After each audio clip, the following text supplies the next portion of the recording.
Dalas.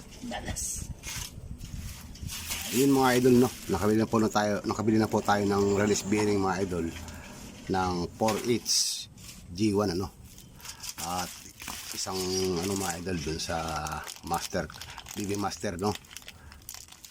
Ayun mga idol, lagyan natin ng grasa itong to bago natin isalpak mga idol. Ayan. Kaya ko pa mga idol naghihintay ng pyesa, alas 11 tapos na eri.